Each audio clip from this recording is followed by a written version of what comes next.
കല്ലുവാത് കലാചാര്യയുടെ online പഠന സംരംഭത്തിലേക്ക് എല്ലാ വിദ്യാർത്ഥികളെയും സ്വാഗതം ചെയ്യുന്നു. ഇന്നത്തെ ക്ലാസ് കെമിസ്ട്രി. നമ്മൾ കഴിഞ്ഞൊരു 3-4 ക്ലാസ്സുകളായെന്ന് തോന്നുന്നു periodic table and electronic configuration എന്നൊരു ചാപ്റ്റർ തുടങ്ങിയായിരുന്നു. കുറേ കാര്യങ്ങൾ പറഞ്ഞു നിർത്തിയായിരുന്നു. എന്തൊക്കെയായിരുന്നു? സബ്ഷെൽ വൈസ് ഓർഡർ, അതായത് മെയിൻ ഷെല്ലിനകത്ത് എന്ത് കാണപ്പെടും, സബ്ഷെല്ലിൽ കാണപ്പെടുന്നു. ആ സബ്ഷെല്ലിന് എന്തുണ്ട്? ഒരു എനർജി വൈസ് ഓർഡർ ഉണ്ട്. ആ എനർജി വൈസ് ഓർഡർ എങ്ങനെയായിരുന്നു? 1s 2s 1s 2s 2p 3s 3p 4s 3d. ഇതായിരുന്നു അവരുടെ എനർജി വൈസ് ഓർഡർ എന്ന് പറയുന്നത്. പക്ഷേ അത് എനർജി വൈസ് ഓർഡറാണ്. പക്ഷേ നമ്മുടെ ആറ്റം എടുത്ത് നോക്കിക്കഴിഞ്ഞാൽ എങ്ങനെ കാണും? നമ്മൾ 1s 2s 2p 3s 3p 3d 4s. അതാണ് ഒരു ആറ്റം എടുത്ത് നോക്കിക്കഴിഞ്ഞാൽ കാണുന്നത്. പക്ഷേ എനർജി വൈസ് ഓർഡർ, അതായത് ഇലക്ട്രോൺ ഫില്ല് ചെയ്യുന്ന ഓർഡറാണ് നമ്മൾ ഈ പഠിച്ചത്. ഓക്കെ, ഇലക്ട്രോൺ ഈ ക്രമത്തിലേ പോകത്തുള്ളൂ.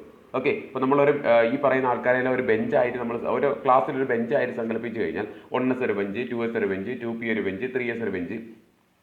ബെഞ്ച് ഇട്ടിരിക്കുന്ന ഓർഡർ എന്ന് പറയുന്നത് 1s 2s 2p 3s 3p 3d 4s. Okay, അങ്ങനെയാണ് ക്ലാസ്സിൽ ബെഞ്ച് കിടക്കുന്നത്. 3p കഴിഞ്ഞ് 3d കഴിഞ്ഞ് 4s. അത് ക്ലാസ്സിൽ കിടക്കുന്ന ഓർഡർ. പക്ഷേ ആ ബെഞ്ചിന് ഒരു എനർജി ഉണ്ടെന്ന് ചിന്തിച്ച് കഴിഞ്ഞാൽ, ഒരു ഊർജ്ജമുണ്ട് ആ ബെഞ്ചിന്. അതനുസരിച്ചാണെങ്കിൽ 4s പോയി കുട്ടി ഇരുത്തിയതിനു ശേഷം മാത്രമേ എങ്ങോട്ട് പോകത്തുള്ളൂ? 3dയിലോട്ട് വരത്തുള്ളൂ. കാരണം 4sന്റെ എനർജി കുറവും 3dക്ക് എനർജി കൂടുതലുമാണ്. അങ്ങനെ ചിന്തിച്ചാൽ മതി. ഓക്കെ ആണോ? ഇനി ഇലക്ട്രോണിക് കോൺഫിഗറേഷൻ കാണുമ്പോൾ അങ്ങനെ ആ ഒരു തെറ്റ് പോലെ, അതായത് സാർ ഇത് മനസ്സിലായില്ല എന്ന് തോന്നരുത്. ഓക്കെ, അപ്പോൾ അത് ഷെൽ വൈസ് ഓർഡർ, മറ്റേത് എന്താണ്? എനർജി വൈസ് ഓർഡറാണ്. അതാണ് വ്യത്യാസം എന്ന് പറയുന്നത്. ഓക്കെ ആണോ? അപ്പോൾ നമുക്ക് നേരെ അടുത്ത കാര്യത്തിലേക്ക്. നമ്മൾ 2 ബ്ലോക്കുകൾ ഡിസ്കസ് ചെയ്തായിരുന്നു. ഏതൊക്കെയായിരുന്നു? എസ് ബ്ലോക്ക് നമ്മൾ ഡിസ്കസ് ചെയ്തു, പി ബ്ലോക്ക് ഡിസ്കസ് ചെയ്തു. അതിൻ്റെ പ്രോപ്പർട്ടീസ് എല്ലാം പറഞ്ഞായിരുന്നു, നോട്ട്സ് കിട്ടിയായിരുന്നു. വായിച്ച് നോക്കുക, എന്തെങ്കിലുമൊക്കെ സംശയം ഉണ്ടെങ്കിൽ ചോദിക്കാം. ഇന്ന് നമ്മൾ ഡിസ്കസ് ചെയ്യാൻ പോകുന്നത് ഡി ബ്ലോക്കാണ്. ഡി ബ്ലോക്ക് എന്ന് പറയുമ്പോൾ എവിടെയാണ്? പീരിയോഡിക് ടേബിളിൻ്റെ ഏറ്റവും നടുക്കുള്ള ആൾക്കാരാണ് ആരെന്ന് പറയുന്ന ഡി ബ്ലോക്ക് മൂലകങ്ങൾ എന്ന് പറയുന്നത്. അതായത് ഗ്രൂപ്പ് നമ്പർ 3 മുതൽ 12 വരെയുള്ള ആൾക്കാരാണ് ഡി ബ്ലോക്ക് മൂലകങ്ങൾ എന്ന് പറയുന്നത്. ഒരുപാട് പ്രത്യേകതകളുള്ള ആൾക്കാരാണ്. ഒരുപാട് പ്രത്യേകതകളുള്ള ആൾക്കാരാണ് ആരെന്ന് പറയുന്ന ഈ ഡി ബ്ലോക്കിനകത്തിരിക്കുന്ന മൂലകങ്ങൾ എന്ന് പറയുന്നത്. ഇവരെ നമ്മൾ വിളിക്കുന്ന മറ്റൊരു പേരാണ് ട്രാൻസിഷൻ എലമെൻറ്റ്സ് എന്ന് വിളിക്കുന്നു. എന്തെന്ന് വിളിക്കുന്നു? ട്രാൻസിഷൻ എലമെൻറ്റ്സ്, അല്ലെങ്കിൽ സംക്രമണ മൂലകങ്ങൾ. ഇപ്പോൾ ഡി ബ്ലോക്ക് മൂലകങ്ങൾക്ക് ഒരുപാട് പ്രത്യേകതകളുണ്ട് എന്ന് പറഞ്ഞു. നമുക്ക് ആ പ്രത്യേകതകൾ ഓരോന്നായിട്ട് പഠിക്കാം. എന്താണ് ഒന്നാമത്തത്? The elements in which the last electron goes to the d subshell of the penultimate shell are called d block element.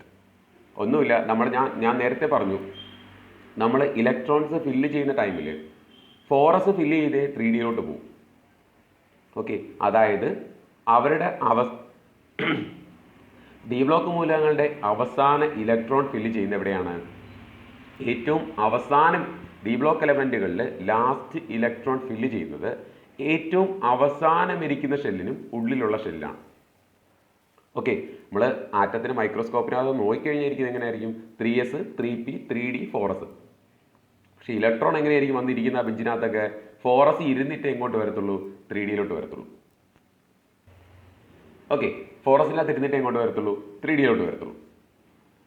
അതായത് അവരുടെ ലാസ്റ്റ് ഇലക്ട്രോൺ എന്ന് പറയുന്നത്, അതായത് ഒരു ഡി ബ്ലോക്ക് എലമെൻറ്റിൽ വരുന്ന അവസാന ഇലക്ട്രോൺ എന്ന് പറയുന്നത് ഏറ്റവും പുറമേ ഉള്ള ഷെല്ലും ഏറ്റവും ഔട്ടർ മോസ്റ്റ് ഷെല്ലും ഉള്ളിലുള്ള ഷെല്ലായിരിക്കും. അതുകൊണ്ടാണ് ആ ഷെല്ലിനെ നമ്മൾ എന്തെന്ന് വിളിക്കുന്ന പെനൾട്ടിമേറ്റ് ഷെൽ എന്ന് പറയുന്നത്. ഇത് മനസ്സിലായില്ല എന്നുണ്ടെങ്കിൽ നമ്മൾ ഇലക്ട്രോണിക് കോൺഫിഗറേഷൻ കുറച്ച് കഴിയുമ്പോൾ ഇന്നത്തെ കാണിക്കാം, വീഡിയോയിൽ കാണിക്കുന്നുണ്ട്. അപ്പോൾ ഞാൻ പറഞ്ഞു തരാം. അടുത്ത point, D block element consist of elements of group 3 to 12. അതായത് ഡി ബ്ലോക്ക് എലമെന്റ്സ് എന്ന് പറയുന്നത് 3 മുതൽ 12 വരെയുള്ള ഗ്രൂപ്പിലെ മൂലകങ്ങളാണ്. അടുത്ത എന്താണ്? The group number of d block elements can be obtained by adding the total number of electrons in the s subshell of the outermost shell and d subshell of the penultimate shell. അതായത് ഒരു d block മൂലകത്തിന്റെ ഗ്രൂപ്പ് നമ്പർ കണ്ടുപിടിക്കാൻ നമ്മൾ എന്ത് ചെയ്താൽ മതി? അതിന്റെ അവസാനത്തെ എസ്, ഏറ്റവും ലാസ്റ്റ് ഉള്ള എസ് സബ്ഷെല്ലിലെ ഇലക്ട്രോണും ഡി സബ്ഷെല്ലിലെ ഇലക്ട്രോണും തമ്മിൽ എന്ത് ചെയ്താൽ മതി? ആഡ് ചെയ്താൽ മതി. ഓക്കെ, അവസാനം കിടക്കുന്ന എസ് സബ്ഷെല്ലിലെ ഇലക്ട്രോണുകളെയും ഡി സബ്ഷെല്ലിലെ ഇലക്ട്രോണുകളെയും തമ്മിൽ എന്ത് ചെയ്താൽ മതി? കൂട്ടിയാൽ നമുക്ക് എന്ത് കിട്ടും? ഡി ബ്ലോക്ക് മൂലകങ്ങളുടെ ഗ്രൂപ്പ് നമ്പർ കിട്ടും. അടുത്തത്, they are also known as transition elements. അവരെന്തെന്ന് വിളിക്കുന്നു? സംക്രമണ മൂലകങ്ങൾ എന്ന് വിളിക്കുന്നു. അതിന് കാരണം എന്ന് പറയുന്നത്, നമ്മൾ ഡി ബ്ലോക്ക് മൂലകങ്ങൾ നോക്കിക്കഴിഞ്ഞാൽ മിക്കവാറും പേർക്കും ഏകദേശം ഒരേ സ്വഭാവക്കാരായിരിക്കും. മെജോറിറ്റി പ്രോപ്പർട്ടീസ്, അവരുടെ ഭൂരിഭാഗം സ്വഭാവം എന്തായിരിക്കും? ഏകദേശം ഒരുപോലെ ആയിരിക്കും. കുറച്ച് സ്വഭാവം, കുറച്ച് ക്യാരക്ടേഴ്സിൽ മാത്രമേ അവരെന്ത് ചെയ്യുന്നുള്ളൂ, അല്ലെങ്കിൽ സ്വഭാവങ്ങളിൽ മാത്രമേ അവർക്ക് വ്യത്യാസമുള്ളൂ. ആ സ്വഭാവങ്ങൾ എന്നും ആ മൂലകങ്ങൾ നിലനിൽക്കുകയും ചെയ്യും. അത്രേ ഉള്ളൂ കാര്യം. ഓക്കെ, ഇപ്പോൾ നമ്മൾ കോപ്പർ, അയൺ, ഇങ്ങനെയുള്ള കുറേ ആൾക്കാരാണ്. ക്രോമിയം, മാംഗനീസ്, ഇങ്ങനെയുള്ള കുറേ മെറ്റൽസ് ആണ് അവിടെ ഇരിക്കുന്നത്. ഇവർക്ക് എല്ലാവർക്കും ഏകദേശമൊക്കെ 75% ഇവരുടെ പ്രോപ്പർട്ടീസ് എന്തായിരിക്കും? ഒരുപോലെ ആയിരിക്കും. കുറച്ച് കാര്യങ്ങളിൽ അവർ എന്ത് ചെയ്യുന്നുള്ളൂ? വ്യത്യാസപ്പെട്ടിരിക്കുന്നുള്ളൂ. അത് ഇവരെയൊക്കെ യൂസ് കാണുമ്പോൾ നമുക്കറിയാം. അല്ലേ? നമ്മൾ 8ാം ക്ലാസ്സിലൊക്കെ ഇവരുടെ ഓരോന്നിൻ്റെ യൂസ് ഒക്കെ നമ്മൾ പഠിച്ചിട്ടുണ്ട്. ചിലർക്ക് ഇലക്ട്രിക്കൽ കണ്ടക്ടിവിറ്റി കൂടുതലാണ്, ചിലർക്ക് കുറവാണ്, ചിലർക്ക് ഹീറ്റ് കണ്ടക്ടിവിറ്റി കൂടുതലാണ്, ചിലർക്ക് കുറവാണ്, ചിലർക്ക് മാലിബിലിറ്റി, ഡക്റ്റിലിറ്റി, ഇങ്ങനെ ചെറിയ ചെറിയ വ്യത്യാസങ്ങളൊക്കെ വരുന്നതും. ഓക്കെ, ഇവരുടെ മെജോറിറ്റി പ്രോപ്പർട്ടീസ് എന്താണ്? ഏകദേശം ഒരുപോലെ തന്നെയാണ്. അതുകൊണ്ടാണ് ഇവർ എന്തെന്ന് വിളിക്കുന്നത്? ട്രാൻസിഷൻ എലമെന്റ്സ് അല്ലെങ്കിൽ സംക്രമണ മൂലകങ്ങൾ എന്ന് വിളിക്കുന്നത്. അടുത്ത പ്രോപ്പർട്ടിയിലേക്ക് പോകാം. They are all metals. അതാണ്, എല്ലാവരും എന്താണ്? ലോഹങ്ങളാണ്. They show similarity in properties not only in a group but also in a period. D block എലമെന്റുകൾ എന്ത് ചെയ്യുന്നു? ഗ്രൂപ്പുകളിൽ മാത്രമല്ല, അവർ പീരീഡുകളിലും എന്ത് കാണിക്കുന്നുണ്ട്? ഏകദേശം പ്രോപ്പർട്ടീസ് എന്ത് ചെയ്യുന്നുണ്ട്? സിമിലാരിറ്റി കാണിക്കുന്നുണ്ട്. ഓക്കെ, അടുത്തെന്താ? They show variable oxidation states. അവർ ഒന്നിൽ കൂടുതൽ ഓക്സീകരണാവസ്ഥകൾ കാണിക്കുന്നു, വ്യത്യസ്തങ്ങളായ ഓക്സീകരണാവസ്ഥകൾ കാണിക്കുന്നു. ഓക്കെ, സാധാരണ എല്ലാവർക്കും എസിലും പിയിലും ഒക്കെ ഇരിക്കുന്ന ആൾക്കാർക്കല്ല ഒരു എലമെന്റിന് ഒരു ഓക്സിഡേഷൻ സ്റ്റേറ്റ് ഉള്ളൂ. പക്ഷേ ഡി ബ്ലോക്ക് എലമെന്റിന്റെ കേസിൽ അങ്ങനെയല്ല, ഒരു എലമെന്റിന് ഒന്നിൽ കൂടുതൽ എന്തുണ്ട്? ഓക്സീകരണാവസ്ഥകളുണ്ട്. ഇനി most of their ions and compounds R coloured. ഇവരുടെ അയോണുകളും സംയുക്തങ്ങളും എല്ലാം തന്നെ എന്താണ്? കളേർഡ് ആണ്, അല്ലെങ്കിൽ നിറമുള്ളവയാണ്. ഡി ബ്ലോക്ക് എലമെന്റുകളുടെ സംയുക്തങ്ങളും അയോണുകൾക്കും എന്തുണ്ട്? നിറമുണ്ട്. Many transition metals of their compounds are good catalyst. അതായത് മിക്കവാറും ട്രാൻസിഷൻ എലമെന്റുകളും അല്ലെങ്കിൽ സംക്രമണ മൂലകങ്ങളും അവയുടെ കോമ്പൗണ്ടുകളും സംയുക്തങ്ങളും എന്താണ്? കാറ്റലിസ്റ്റുകളാണ്. കാറ്റലിസ്റ്റ് മീൻസ് എന്താണ്? ഉൽപ്രേരകം. ഉൽപ്രേരകങ്ങളാണ്. ഉൽപ്രേരകം എന്ന് പറയുന്നത് അറിയാമല്ലോ, ഒരു രാസപ്രവർത്തനത്തിൽ പങ്കെടുക്കുകയും രാസമാറ്റത്തിന് വിധേയമാവാതെ, അവർക്ക് കെമിക്കൽ ചേഞ്ച് ഒന്നും ഉണ്ടാവത്തില്ല, അവരെന്ത് ചെയ്യും? അവർ കെമിക്കൽ ചേഞ്ച് അവർക്കുണ്ടാവാതെ ആ രാസപ്രവർത്തനത്തിൻ്റെ വേഗത നിയന്ത്രിക്കുന്ന ആൾക്കാരെയാണ് നമ്മളെന്ന് പറയുന്നത് കാറ്റലിസ്റ്റ് എന്ന് പറയുന്നത്. ഓക്കെ ആണോ? ഇനി നമുക്ക് ഇതിൽ 2-3 പ്രോപ്പർട്ടീസ് വളരെ ഇമ്പോർട്ടൻ്റ് ആണ്. അതിൽ ഒന്നാമത്തെ പ്രോപ്പർട്ടി എന്ന് പറയുന്നത് ഡി ബ്ലോക്ക് എലമെന്റുകൾ ഗ്രൂപ്പുകളിൽ മാത്രമല്ല പീരീഡുകളിലും സിമിലാരിറ്റി കാണിക്കുന്നു എന്ന് പറഞ്ഞു. ഇവിടെ നോക്കി, ഒരു പീരീഡ് ഇവിടെ തന്നിട്ടുണ്ട്. അതായത് 4ാമത്തെ പീരീഡാണ് ഇവിടെ തന്നിരിക്കുന്നത്. സ്കാൻഡിയം മുതൽ സിങ്ക് വരെ ഇരിക്കുന്ന 4ാമത്തെ പീരീഡാണ് ഇവിടെ തന്നിരിക്കുന്നത്. നിങ്ങൾ നോക്കി അതിലൊരു കാര്യം കാണാൻ പറ്റും. നോക്കി, ഈ എലമെന്റുകളുടെ എല്ലാം അവസാന സബ്ഷനിൽ എത്രയാ? 4s ആണ്, അല്ലേ? 4s 2 ആണ്. അവസാന സബ്ഷനിൽ 4s 2 ആണ്. പക്ഷെ ലാസ്റ്റ് ഇലക്ട്രോൺ എവിടെ വരുന്നത്? 3Dയിലാണ് വരുന്നത്. അവസാന സബ്ഷനിൽ 4s ആണെങ്കിലും ലാസ്റ്റ് ഇലക്ട്രോൺ വരുന്നത് എവിടെയാണ്? 3Dയിലാണ് വരുന്നത്. നോക്കി, എല്ലാവരുടെയും അവസാന സബ്ഷനിൽ എന്താണ്? 4s ആണ്. ഒരു മൂലകത്തിന്റെ സ്വഭാവം നിർണ്ണയിക്കുന്നത്, ഒരു എലമെന്റിന്റെ സ്വഭാവം എന്തായിരിക്കണം, അല്ലെങ്കിൽ ക്യാരക്ടർ എന്തായിരിക്കണം എന്ന് തീരുമാനിക്കുന്നത് ആ എലമെന്റിന്റെ, ആ മൂലകത്തിന്റെ ലാസ്റ്റ് സബ്ഷനിലാണ്. ഇവിടെ എല്ലാവരുടെ കേസിലും നോക്കിക്കഴിഞ്ഞാൽ അവസാന സബ്ഷനിൽ എത്രയാ? 4s 2 ആണ് കിടക്കുന്നത്. ഇവിടെ എല്ലാവരുടെയും സബ്ഷനിൽ എന്ന് പറയുന്നത്, ലാസ്റ്റ് സബ്ഷനിൽ എന്ന് പറയുന്നത് 4s 2 ആണ് കിടക്കുന്നത്. അതിൽ 2 പേർക്ക് മാത്രമേ വ്യത്യാസമുള്ളൂ, ക്രോമിയം കോപ്പർ. അതിനകത്ത് വന്നിട്ടില്ല. ഓക്കെ, ക്രോമിയത്തിൻ്റെ കോപ്പറിൻ്റെ കേസ് 6ാമത്തെ ഗ്രൂപ്പ് വരുന്ന ക്രോമിയത്തിൻ്റെ, പിന്നെ 11ാമത്തെ ഗ്രൂപ്പ് വരുന്ന നമ്മുടെ കോപ്പറിൻ്റെ കേസ് ഇവിടെ എഴുതിയിട്ടില്ല. അവർക്ക് 2 വ്യത്യസ്തമാണ്. അവരുടെ 2 അവസാന സബ്ഷനിൽ എത്ര വരത്തുള്ളൂ? 4s 1 വരത്തുള്ളൂ. ബാക്കി എല്ലാവരും നിങ്ങൾ നോക്കി കഴിഞ്ഞാൽ മനസ്സിലാവുന്ന എല്ലാവർക്കും 4s 2 കിടക്കുന്നത്. അതാണ് ഞാൻ പറഞ്ഞത്. ഇവർ ഡി ബ്ലോക്ക് എലമെന്റുകൾ ഗ്രൂപ്പുകളിൽ മാത്രമല്ല എന്തിൽ സിമിലാരിറ്റി കാണിക്കുന്നു? പീരീഡുകളിൽ എന്ത് കാണിക്കുന്നു? സിമിലാരിറ്റി കാണിക്കുന്നു. ഓക്കെ ആണോ? അപ്പോൾ അത് അത്രയേ ഉള്ളൂ കാര്യമെന്ന് പറയുന്നത്. അതിൻ്റെ റീസൺ എന്ന് പറയുന്നത് ഇവരുടെ ലാസ്റ്റ് സബ്ഷനിൽ നോക്കിക്കഴിഞ്ഞാൽ സെയിം ആണ്. ഓക്കെ, ഒരു കാര്യം മാത്രം ചിന്തിക്കുക, അവരുടെ ലാസ്റ്റ് സബ്ഷനിൽ 4s ആയിരിക്കും, പക്ഷേ ലാസ്റ്റ് ഇലക്ട്രോൺ വരുന്ന എവിടെയായിരിക്കും? 3Dയിലായിരിക്കും. ഓക്കെ ആണോ? നമുക്കിനി അടുത്തൊരു കാര്യം കൂടെ പറയാം. ഇതാ നോക്കിയേ, നമ്മൾ പറഞ്ഞു ഡി ബ്ലോക്ക് എലമെന്റുകൾ ഒന്നിൽ കൂടുതൽ എന്ത് കാണിക്കുന്നുണ്ട്? ഓക്സിഡേഷൻ സ്റ്റേറ്റ് കാണിക്കുന്നുണ്ട്, അല്ലെങ്കിൽ ഓക്സീകരണ അവസ്ഥകൾ കാണിക്കുന്നുണ്ട്. ഇവിടെ 2 കോമ്പൗണ്ടുകൾ തന്നിട്ടുണ്ട്. FeCl2 തന്നിട്ടുണ്ട്, FeCl3 തന്നിട്ടുണ്ട്. 2 compounds of iron Fe are given below. Number 1 is ferrous chloride FeCl2 and ferric chloride FeCl3. അയണും ക്ലോറിനും ചേർന്നുണ്ടായ 2 കോമ്പൗണ്ടുകളാണ് ഇവിടെ തന്നിരിക്കുന്നത്. ഫെറിക് ക്ലോറൈഡും ഫെറസ് ക്ലോറൈഡും ഫെറിക് ക്ലോറൈഡും. ഒന്നുമില്ല, നിങ്ങൾ നോക്കിക്കഴിഞ്ഞാൽ ഇവിടെ മനസ്സിലാവും Fe എന്ന് പറയുന്ന എലമെന്റ്, ഇവിടെ Fe എന്ന് പറയുന്ന എലമെന്റ് 2 ഓക്സിഡേഷൻ സ്റ്റേറ്റ് കാണിക്കുന്നുണ്ട്. ഓക്കെ, അതെങ്ങനെയാണെന്ന് ചോദിച്ചു കഴിഞ്ഞാൽ, ക്ലോറിൻ എന്ന് പറയുന്ന ഒരു പി ബ്ലോക്ക് മൂലകമാണ്. അയാൾക്ക് ഒരേ ഒരു ഓക്സിഡേഷൻ സ്റ്റേറ്റ് ഉള്ളൂ. എത്രയത്? -1 ആണ്. സോ ക്ലോറിൻ്റെ -1 ആയതുകൊണ്ട് നമ്മൾ എങ്ങനെയാണ് എപ്പോഴും ഓക്സിഡേഷൻ സ്റ്റേറ്റ് എഴുതുന്നത്? എപ്പോഴും നമ്മളൊരു കോമ്പൗണ്ട് എഴുതുന്ന ടൈമിൽ ക്ലോറിൻ്റെ, അതായത് ഇടതുവശത്ത് കിടക്കുന്ന ആളുടെ ഓക്സിഡേഷൻ സ്റ്റേറ്റ് വലതുവശത്ത് കിടക്കുന്ന ആൾക്ക് കൊടുക്കും. വലതുവശത്ത് കിടക്കുന്ന ആളുടെ ഓക്സിഡേഷൻ നമ്പർ ആർക്ക് കൊടുക്കും? ഇടതുവശത്ത് കിടക്കുന്ന ആൾക്ക് കൊടുക്കും. ഇവിടെ നോക്കിയാൽ FeCl2, Cl-ന്റെ താഴെ 2ഉം Fe-യുടെ താഴെ ഒന്നുമില്ല, നമ്പേഴ്സ് ഒന്നുമില്ല. അതായത് ക്ലോറിൻ്റെ ഓക്സിഡേഷൻ നമ്പർ Fe-ക്കും Fe-യുടെ ഓക്സിഡേഷൻ നമ്പർ ആർക്കും കൊടുത്തേക്കുക? ക്ലോറിനും കൊടുത്തേക്കുക. ഇനി ഒരു കോമ്പൗണ്ട് എഴുതുമ്പോൾ അതിൽ ഫസ്റ്റ് സ്റ്റാർട്ട് ചെയ്യുന്ന ആൾക്ക് പോസിറ്റീവ് ഓക്സിഡേഷൻ നമ്പർ ആയിരിക്കും, രണ്ടാമത് നടക്കുന്ന ആൾക്ക് എന്തായിരിക്കും, നെഗറ്റീവ് ഓക്സിഡേഷൻ നമ്പർ ആയിരിക്കും. ഇവിടെ FeCl2 എന്ന് പറയുമ്പോൾ ആർക്കായിരിക്കും പോസിറ്റീവ് ഓക്സിഡേഷൻ നമ്പർ കിട്ടുന്നത്, Feക്ക് ആയിരിക്കും. ഓക്കെ, Cl2 അല്ലേ, ആ 2 ആരുടെയാണ്, Feയുടെ 2 ആണ്. അപ്പോൾ Feയുടെ ഓക്സിഡേഷൻ നമ്പർ എത്ര, Fe2+. ഇനി FeCl3 ചെയ്യുന്ന സമയത്ത് ആർക്കായിരിക്കും പോസിറ്റീവ്, ആർക്കായിരിക്കും നെഗറ്റീവ്, Feക്ക് പോസിറ്റീവും Clന് എന്തായിരിക്കും, നെഗറ്റീവുമായിരിക്കും. ഓക്കെ ആണോ.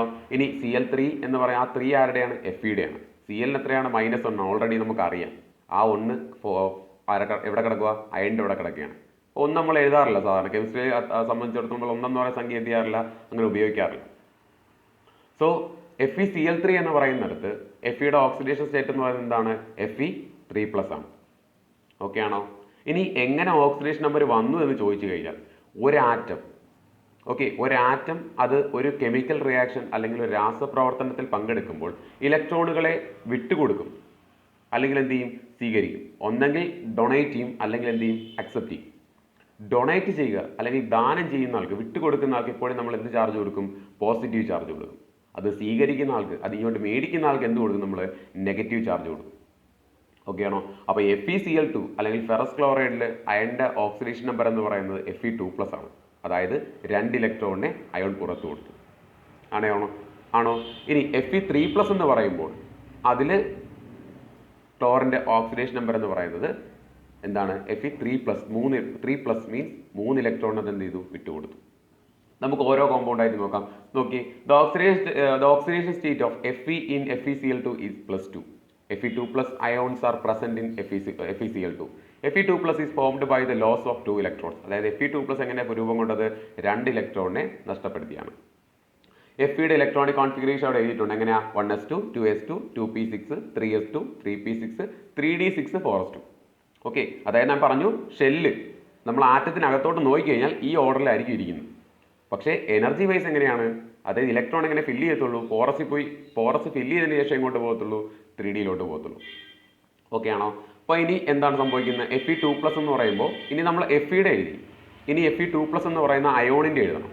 ആറ്റത്തിൽ നിന്ന് ഇലക്ട്രോൺ നഷ്ടപ്പെട്ട് കഴിഞ്ഞ് ആറ്റത്തിന് ചാർജ് ലഭിച്ചാൽ അയാളെ നമ്മൾ എന്തെന്ന് പറയും, അയോൺ എന്ന് പറയും. ഒരു ആറ്റത്തിൽ നിന്ന് ഇലക്ട്രോൺ നഷ്ടപ്പെടുകയോ അത് സ്വീകരിക്കുകയോ ചെയ്യും. അങ്ങനെ നഷ്ടപ്പെടുകയോ സ്വീകരിക്കുകയോ ചെയ്യുമ്പോൾ ആറ്റത്തിന് എന്ത് കിട്ടും, ചാർജ് കിട്ടും. അങ്ങനെ ചാർജ് കിട്ടുന്ന ആറ്റത്തെയാണ് നമ്മൾ എന്തെന്ന് പറയുന്നത്, അയോൺ എന്ന് പറയുന്നത്. ഇവിടെ Feയുടെ ഇലക്ട്രോണിക് കോൺഫിഗറേഷൻ നിങ്ങൾ കണ്ടേ. ഇനി Fe2+ന്റെ പറയണം. Fe2+ന്റെ എങ്ങനെയാ, 2 ഇലക്ട്രോൺ നഷ്ടപ്പെട്ടിട്ടുണ്ട്. Fe2+ എന്ന് പറയുമ്പോൾ 2 ഇലക്ട്രോൺ നഷ്ടപ്പെട്ടു. എവിടുന്ന് പോയി, ആറ്റത്തിന് എപ്പോഴും ഇലക്ട്രോൺ നഷ്ടപ്പെടുന്ന എവിടുന്ന, അവസാന സബ്ഷെല്ലിൽ നിന്ന്, ലാസ്റ്റ് സബ്ഷെൽ അല്ലേ, അവസാന സബ്ഷെല്ലിൽ നിന്നാണ് എപ്പോഴും എന്ത് നഷ്ടപ്പെടുന്നത്, ഇലക്ട്രോൺ നഷ്ടപ്പെടുന്നത്. അല്ലെങ്കിൽ അവസാന ഷെല്ലിൽ നിന്നായിരിക്കും എന്ത് ചെയ്യുന്നത്, ഇലക്ട്രോൺ നഷ്ടപ്പെടുന്നത്. ഇവിടെ ഏതാ അവസാന സബ്ഷെൽ എന്ന് പറയുന്നത്, ഫോറസ് ആണ്. അപ്പോൾ ഫോറസിൽ 2 ഇലക്ട്രോൺ പോയി. അപ്പോൾ Fe2+ electronic configuration 1s2 2s2 2p6 3s2 3p6 3d6. Okay, കാരണം ഫോറസിൽ 2 ഇലക്ട്രോണിൽ വിട്ടുകൊടുക്കുക. Fe2+ electronic configuration മനസ്സിലായേ. രണ്ടാമത്തെ ആൾ Fe3+. Fe3+ മീൻസ് എന്താണ്, 3 ഇലക്ട്രോണിന് വിട്ടുകൊടുത്തിട്ടുണ്ട്. ഓക്കെ, Feയുടെ ഇലക്ട്രോണിക് കോൺഫിഗറേഷൻ അവിടെ തന്നിട്ടുണ്ട്. എങ്ങനെ, 1s2 2s2 2p6 3s2 3p6 3d6 4s2. കാരണം അയണിൻ്റെ അറ്റോമിക് നമ്പർ എന്ന് പറയുന്നത് 26 ആണ്.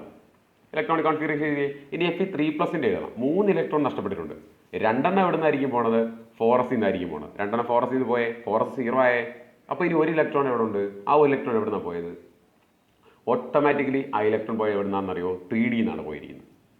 അപ്പോൾ നേരത്തെ 3Dയിൽ 6 ഉണ്ടായിരുന്നു. Fe2+ ആയപ്പോൾ 3D 6 തന്നെയായിരുന്നു. പക്ഷേ Fe3+ ആയപ്പോൾ എന്തായി, അത് 3D 5 ആയി. ഇത് നോക്കിയാൽ കാണാൻ പറ്റും.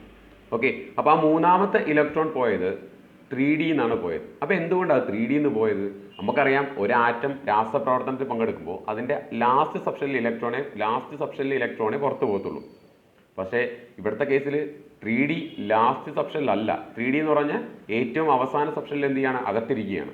അപ്പോൾ 3D നിന്ന് ഇലക്ട്രോൺ ഇറങ്ങിപ്പോയി. എന്തുകൊണ്ട്, അതിൻ്റെ റീസൺ ഒന്നേ ഉള്ളൂ. നമ്മൾ പഠിച്ചിട്ടുണ്ട് എന്താ, 3Dക്കും ഫോറസിനും സെയിം ഏകദേശം ഒരേ എനർജിയാണ്. ഓക്കെ, 3Dക്കും ഫോറസിനും ഏകദേശമൊക്കെ സെയിം എനർജിയാണ്. ചെറിയൊരു വേരിയേഷൻ്റെ പുറത്താണ് ഫോറസ് എന്ന് പറയുന്ന കുറച്ച് കുറഞ്ഞു പോയി, 3D എന്ത് ചെയ്തു, കുറച്ചും കൂടിയിരിക്കുകയാണ്. അത്രേ ഉള്ളൂ. അപ്പോൾ എന്ത് ചെയ്യും, ഒരു രാസപ്രവർത്തനം അല്ലെങ്കിൽ കെമിക്കൽ റിയാക്ഷൻ നടക്കുന്ന ടൈമിൽ ഫോറസിൻ്റെ കൂടെ എവിടെ നിന്നും കൂടെ ഇലക്ട്രോൺ ഇറങ്ങിപ്പോവും, 3D നിന്നും കൂടെ ഇലക്ട്രോൺ ഇറങ്ങിപ്പോവും. അതുകൊണ്ടാണ് ഡി ബ്ലോക്ക് എലമെന്റ്സ് എന്ത് ചെയ്യുന്നത്, ഒന്നിൽ കൂടുതൽ ഓക്സീകരണ അവസ്ഥ കാണിക്കുന്നു. പറഞ്ഞു മനസ്സിലായോ? അതായത് അവരുടെ തമ്മിൽ എനർജി ഡിഫറൻസ് എന്ന് പറയും 3D ഫോർസ് തമ്മിൽ എനർജി ഡിഫറൻസ് എന്ന് പറയുന്നത് വളരെ ചെറുതാണ്, വളരെ ചെറിയൊരു എനർജി ഡിഫറൻസേ ഉള്ളൂ. ഓക്കെ, അതുകൊണ്ടാണ് ലാസ്റ്റ് സബ്ഷനിലായ 4s ഇലക്ട്രോൺ പോകുന്നതിൻ്റെ കൂടെ എവിടെ നിന്നും കൂടെ പോണത് 3D ഇലക്ട്രോൺ പോകുന്നത്. ആ ഒരു റീസൺ കൊണ്ടാണ് നമ്മുടെ ഡി ബ്ലോക്ക് എലമെന്റുകൾ എന്ത് ചെയ്യുന്നത്, ഒന്നിൽ കൂടുതൽ ഓക്സീകരണ അവസ്ഥകൾ കാണിക്കുന്നത്. ഓക്കെ ആണോ? പറയുന്നത് മനസ്സിലാവുന്നുണ്ടോ? അടുത്തൊരു കേസ് എന്ന് പറയുന്നത് നമ്മൾ പറഞ്ഞു ഡി ബ്ലോക്ക് എലമെന്റുകൾ എന്താണ്, ഒരു ഗുഡ് കാറ്റലിസ്റ്റ് ആണ്, അല്ലെങ്കിൽ നല്ല ഉൽപ്രേരകങ്ങളാണ്. നോക്കി 2-3 ഉൽപ്രേരകങ്ങൾ അല്ലെങ്കിൽ കാറ്റലിസ്റ്റുകൾ എക്സാമ്പിൾ തന്നിട്ടുണ്ട്. സ്പോഞ്ചിയ എവിടെ ഉപയോഗിക്കുന്ന ഹേബർ പ്രോസസ്സ് എന്ന് പറയുന്ന അമോണിയ നിർമ്മിക്കുന്ന പരിപാടിയാണെന്ന് പറയുന്ന ഹേബർ പ്രോസസ്സ് എന്ന് പറയുന്നത്. അവിടെ കാറ്റലിസ്റ്റ് ആയിട്ട് ഉപയോഗിക്കുന്ന വ്യക്തിയാണ് സ്പോഞ്ചിയ. അയൺ നേർത്ത ഇരുമ്പ് എന്നൊക്കെ പറയും, സ്പോഞ്ചിയാണെന്ന് പറയും. ഇനി അടുത്തത് കോണ്ടാക്ട് പ്രോസസ്സ് അല്ലെങ്കിൽ സമ്പർക്ക പ്രക്രിയ. അതൊക്കെ ഈ വർഷം പഠിക്കും നമ്മൾ. ഓക്കെ, സൾഫ്യൂരിക് ആസിഡിന്റെ നിർമ്മാണത്തിന് പറയുന്നവരാണ് കോണ്ടാക്ട് പ്രോസസ്സ് എന്ന് പറയുന്നത്. അവിടെ നമ്മൾ ഉപയോഗിക്കുന്ന കാറ്റലിസ്റ്റ് ആണ് വനേഡിയം പെന്റോക്സൈഡ്. വനേഡിയം ഒരു ഡി ബ്ലോക്ക് മൂലകമാണ്, വനേഡിയം പെന്റോക്സൈഡ്. ഓക്കെ ആണോ? ഇനി ഈ പറയുന്ന നിക്കലിനെ ഹൈഡ്രജനേഷൻ ഓഫ് വെജിറ്റബിൾ ഓയിൽസ്, അതായത് വനസ്പതി നിർമ്മാണം, ഹൈഡ്രോജനേഷൻ ഓഫ് വെജിറ്റബിൾ ഓയിൽസ് അല്ലെങ്കിൽ വനസ്പതി നിർമ്മാണ സമയത്ത് ഉപയോഗിക്കുന്ന ഒരു കാറ്റലിസ്റ്റ് ആണ് ആരെന്ന് പറയുന്ന നിക്കൽ എന്ന് പറയുന്നത്. അതും നമുക്ക് ഈ വർഷം പഠിക്കാനുണ്ട്. ഈ 3 കാര്യങ്ങൾ ഈ വർഷം പഠിക്കാനുണ്ട്. ഓക്കെ, നിക്കൽ എന്ന് പറയുന്നത് എന്താണ്, ഒരു കാറ്റലിസ്റ്റ് ആണ്. ഓക്കെ ആണോ? അപ്പോൾ എന്തുകൊണ്ട് ഡി ബ്ലോക്ക് എലമെന്റുകളെ കൂടുതലായിട്ടും കാറ്റലിസ്റ്റ് ആയിട്ട് ഉപയോഗിക്കുന്നു എന്ന് പറഞ്ഞു. അതിനുള്ള എക്സാമ്പിൾസ് ആണ് തന്നിരിക്കുന്നത്. അടുത്തത് നമ്മൾ പറഞ്ഞു ഡി ബ്ലോക്ക് എലമെന്റുകളുടെ കോമ്പൗണ്ട്സിലെല്ലാം എന്തുണ്ട്, നിറമുണ്ടെന്ന് പറഞ്ഞു. ഡി ബ്ലോക്ക് എലമെന്റുകളുടെ കോമ്പൗണ്ട്സുകൾക്കും അല്ലെങ്കിൽ അയോൺസിനും എന്തുണ്ടെന്ന് പറഞ്ഞു, നിറമുണ്ടെന്ന് പറഞ്ഞു. അതിന് കുറച്ച് എക്സാമ്പിൾ ആണ്. ഒന്ന് കോപ്പർ സൾഫേറ്റ്, നമുക്കറിയാം തുരിശ് എന്ന് പറയുന്ന ആൾ എന്ത് നിറവാ, ബ്ലൂ കളറാണ്, നീല കളറാണ്. പിന്നെ കൊബാൾട്ട് നൈട്രേറ്റ് റെഡിഷ് ബ്രൗൺ ആണ്. കൊബാൾട്ട് നൈട്രേറ്റിന്റെ കളർ എന്ന് പറയുന്നത് എന്താണ്, റെഡിഷ് ബ്രൗൺ ആണ്. പൊട്ടാസ്യം പെർമാംഗനേറ്റ് അറിയാം, വയലറ്റ് കളറാണ് അല്ലെങ്കിൽ പർപ്പിൾ എന്ന് പറയാറുണ്ട്. ഓക്കെ, പൊട്ടാസ്യം പെർമാംഗനേറ്റ് കണ്ടിട്ടുള്ള ചൊറിയും ചിരങ്ങൊക്കെ രാജ്യത്തിലൊക്കെ ചെന്ന് കഴിഞ്ഞാൽ അവരെടുത്ത് തരും പൊട്ടാസ്യം പെർമാംഗനേറ്റ്. പിന്നെ അത് ഫെറസ് സൾഫേറ്റ് ആണ്. അതിൻ്റെ കളർ എന്ന് പറഞ്ഞാൽ ലൈറ്റ് ഗ്രീൻ ആണ്. ഒരു ഫ്ലൂറസെന്റ് ഗ്രീൻ ഒക്കെയാണ് ആർക്ക് വരുന്നത്, നമ്മുടെ ഫെറസ് സൾഫേറ്റ് വരുന്നത്. ഓക്കെ, ഇനി പൊട്ടാസ്യം ഡൈക്രോമേറ്റ്, അതിൻ്റെ നിറം എന്ന് പറയുന്നത് ഓറഞ്ചാണ്. ഓക്കെ, പൊട്ടാസ്യം ഡൈക്രോമേറ്റിൻ്റെ കളർ എന്ന് പറയുന്നത് എന്താണ്, ഓറഞ്ചാണ്. അപ്പോൾ ഇതൊക്കെയാണ് ഡി ബ്ലോക്ക് എലമെന്റുകളുടെ കളേർഡ് കോമ്പൗണ്ടുകൾക്ക് എക്സാമ്പിൾ എന്ന് പറയുന്നത്. ഓക്കെ, ഡി ബ്ലോക്ക് എലമെന്റുകളുടെ കളേർഡ് കോമ്പൗണ്ടുകൾക്ക് എക്സാമ്പിൾ എന്ന് പറയും. ഓക്കെ ആണോ? അപ്പോൾ ഡി ബ്ലോക്ക് എലമെന്റുകളുടെ കേസ് ഇത്രയേ ഉള്ളൂ. വളരെ ഇമ്പോർട്ടൻ്റ് ആയിട്ടുള്ളൊരു പാർട്ടാണ് ഡി ബ്ലോക്ക് എലമെന്റ്സ് എന്ന് പറയുന്നത്. ഒരുപാട് ചോദ്യങ്ങൾ കിട്ടുന്ന ഒരു പാർട്ടാണ്. ഇപ്പം നിങ്ങൾ ഈ പാർട്ട് പഠിച്ചതിന് ശേഷം ടെക്സ്റ്റ് നോക്കിക്കഴിഞ്ഞാൽ ടെക്സ്റ്റിലൊരു ചോദ്യം കിടപ്പുണ്ട്. മാംഗനീസിൻ്റെ കുറേ സംയുക്തങ്ങൾ തന്നിട്ടുണ്ട്. MnO2, Mn2O2, Mn2O7 ഇങ്ങനെ കുറേ കോമ്പൗണ്ടുകൾ തന്നിട്ട് അതിനകത്തെല്ലാം Mnൻ്റെ ഓക്സിഡേഷൻ നമ്പറും കണ്ടുപിടിച്ച് അവിടെ എല്ലാം Mnൻ്റെ ഓക്സിഡേഷൻ നമ്പർ കണ്ടുപിടിച്ച് എന്ത് ചെയ്യാൻ, അവരുടെ സബ്ഷെൽ ഇലക്ട്രോണിക് കോൺഫിഗറേഷൻ എഴുതുക എന്നൊരു ചോദ്യമുണ്ട്. ഓക്കെ, നിങ്ങൾ ഈ വീഡിയോ കണ്ടതിന് ശേഷം സംശയം ഒന്നുമില്ല, എല്ലാം മനസ്സിലായിട്ടുണ്ട് എന്നുണ്ടെങ്കിൽ നേരെ ആ ചോദ്യം ഒന്ന് വർക്കൗട്ട് ചെയ്ത് നോക്കുക. ഓക്കെ, ആ ചോദ്യം ഒന്ന് ചുമ്മാ വർക്കൗട്ട് ചെയ്യുക. തെറ്റുന്നെങ്കിൽ തെറ്റട്ടെ, അത് പ്രശ്നമൊന്നുമില്ല. നിങ്ങൾ ചുമ്മാ ഒന്ന് വർക്കൗട്ട് ചെയ്ത് നോക്കുക. ഓക്കെ ആണോ? അപ്പോൾ ഇത്രയും കാര്യങ്ങളെ ഈ വീഡിയോയ്ക്കകത്തുള്ളൂ. ബാക്കി ഇനി ഒരു കുറച്ച് ഭാഗം കൂടെ പറയാനുണ്ട്. അത് നമുക്ക് അടുത്ത ക്ലാസ്സിൽ ഡിസ്കസ് ചെയ്യാം. നോട്ട് ഇതിൻ്റെ കൂടെ തരുന്നതായിരിക്കും. Thank you.